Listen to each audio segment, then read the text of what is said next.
fiti ani asese ne din ene your friend say mechanic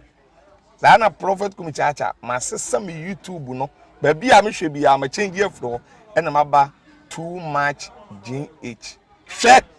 na prophet kumichacha me so me hwe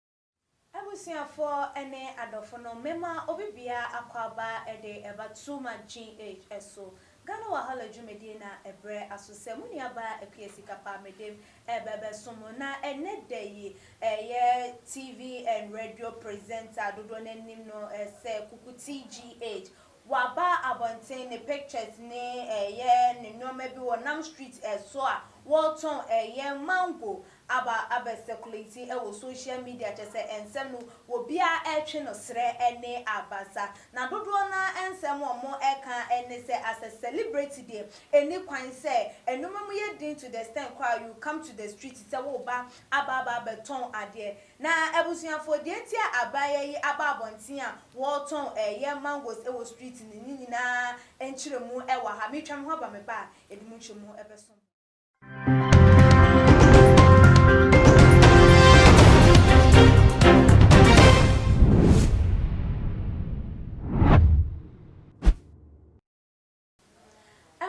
for any adofono mesanso emamo akwaba ebim nanama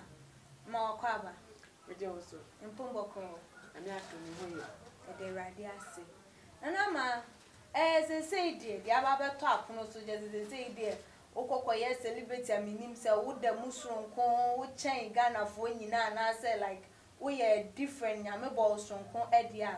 Kukiti said the Dudona Edinim no ye TV and radio presenter. She has been cited say Walton fruits nim say mango.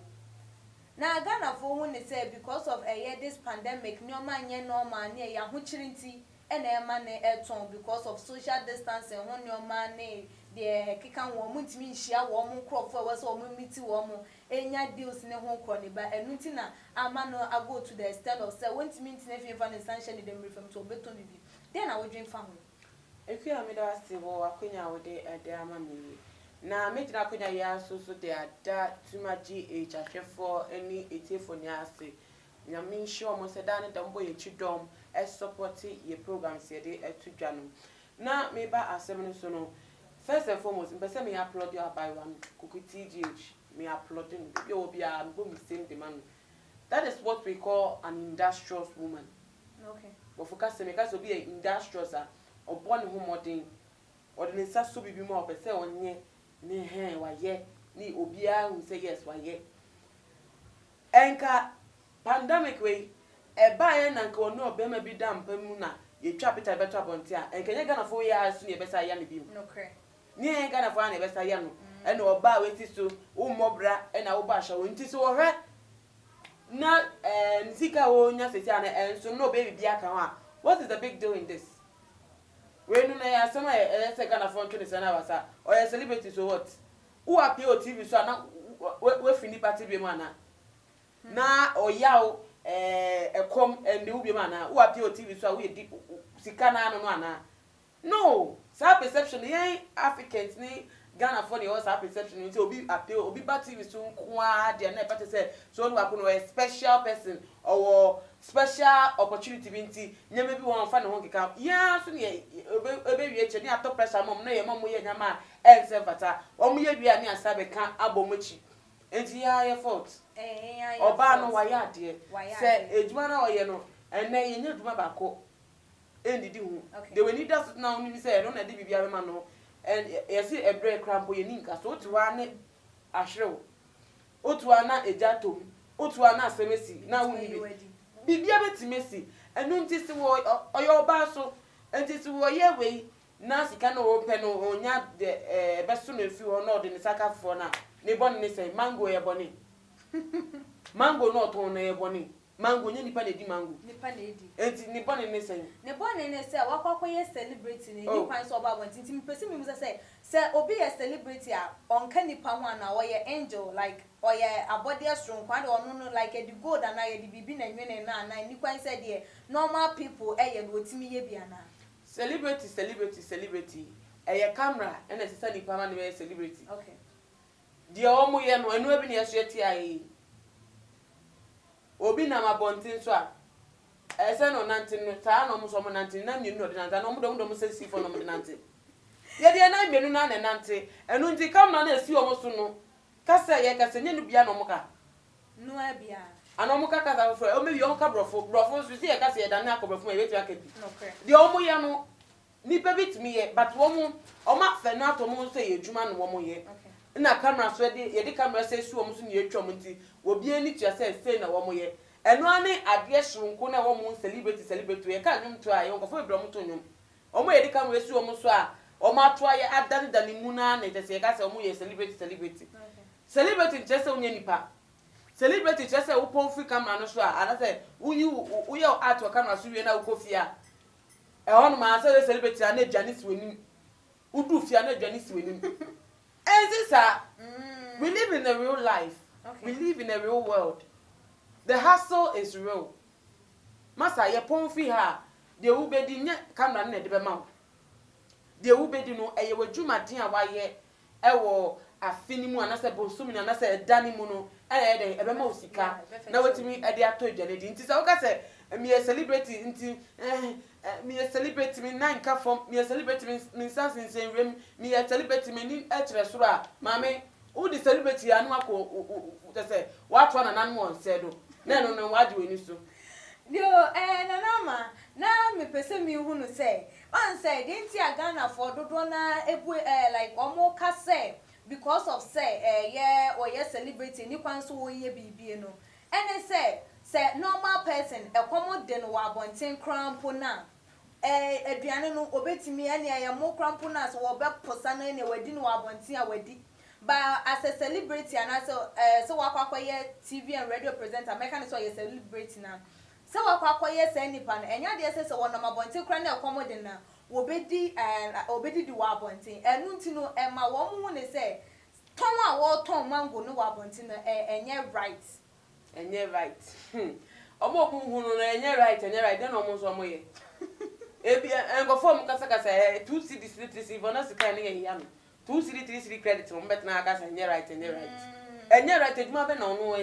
ye kasa enye right eduma be no ye obi ku be hwe mkrapo no obi to muko mbe hwe mko no obi ti toilet na oji nsika nye nwa ba bia so no mo ye nanso just because said they have allowed themselves to be out there no ye hu omo and what they do nti nye de mi san omo sa ye said you also takrache no domini san takrache enti omo ni san keke master and to celebrate your coming no enti na me do those kind of celebrities na omo timi eko delay to wache he remembers and I said she remembers said oye nipa ade oye crap is a form of education influence no dey my youth no so wo hwe na wo boss slay queen life na emfa mami no afade a show ti sunu aton e de obenya de obedi unko sere ma ye meka say this fake life nye fake life ye dey tag o me say wo munye adwuma na mo jiska na ye dey tag o so oye na adwuma oko enu oba oton ade ne eto na onya mfa so to ne sem na de to ne jane de to na tale sha o we for the fake life what you find fake when fa way a form of education okay I like the what she did master I don't know say promote product to be and as advertisement be no but if it's something real she's doing I like it me boom say man master a woman must be a woman must be a fighter a woman must stand in the face of adversity senko ya no agina no akon no apre no ape wo de enye celebrating ye de be ubedi ada ye di celebrate to brodo ye fanto ye di celebrate to dokuno we celebrate na ko gina eye okay obi wo hon mo ko ye nya hu na ye betimi ad bibi a che no okra be ferry si ako utwem wa che brato celebrate ji wa che ube ferry wa uchi a ni ato so a enu ye different okay but so ye ka celebrate o bra ji wa che na akodi na e crowd celebrity ti ache wachi ekomedo pejuma ye masa I like you. Kukitio today. I like you. Nana ma na ebinumo esusu say oye we said the like obeba headlines ne so or ye we they are trending because of say because Nancy no yeah shows near yin share that matter say first nkrofo tie wo mo ya wo mo ye nti wo ye we e dey are trending and so dey na betimi aka fa ho Me dear, me who ni say Kukiti GH. I set a record. okay record and it's worth following. okay Record I was setting say obey bia nya suhu especially in slay queens ni celebrities any woman omni celebrity a chechiro mo say ntoma omo ntimi nya hwe no ese wo mo fa esuahu bi ewo mu because so the micro or the trend I won't blame her and for me if she was doing it for real for trend cry and yet a problem and because what she was doing is showing say hustling pays. okay Work hard, it pays. okay You who say sa oba or swear chain say ota then a picture of somebody who is willing to break the boundaries, okay break limits, okay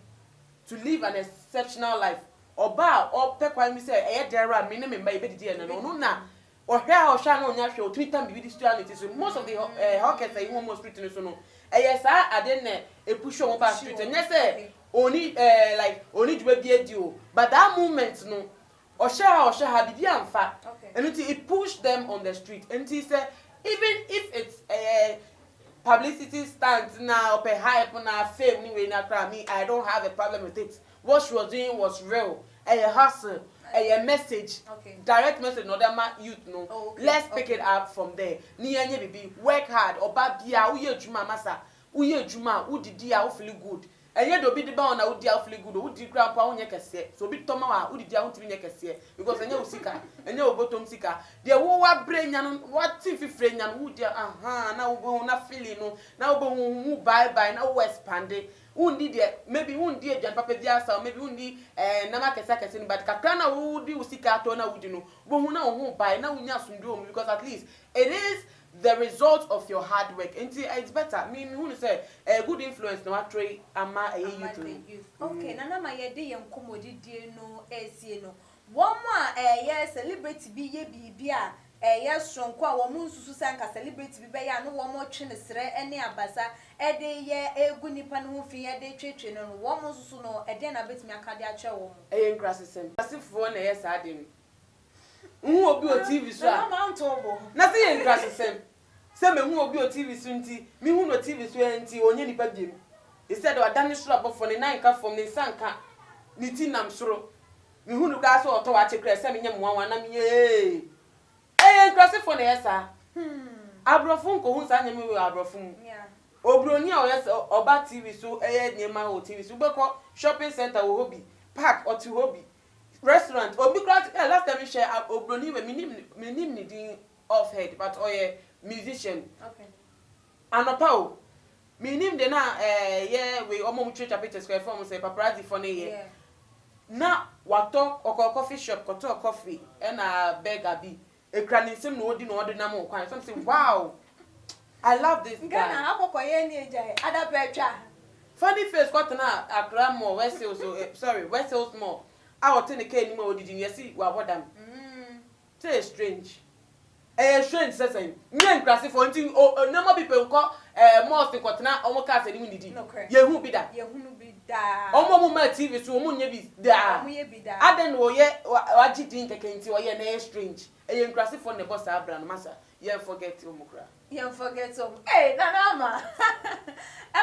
for aha ene ye de adwumadie no ebesi utimu se nanama de nani abrewade no hu ne se eye enwoma ye dan na die si ye hu se celebrity bi eye bibia se de twe enwoma no ekoye mu ma ye hu ne se nipa we de oye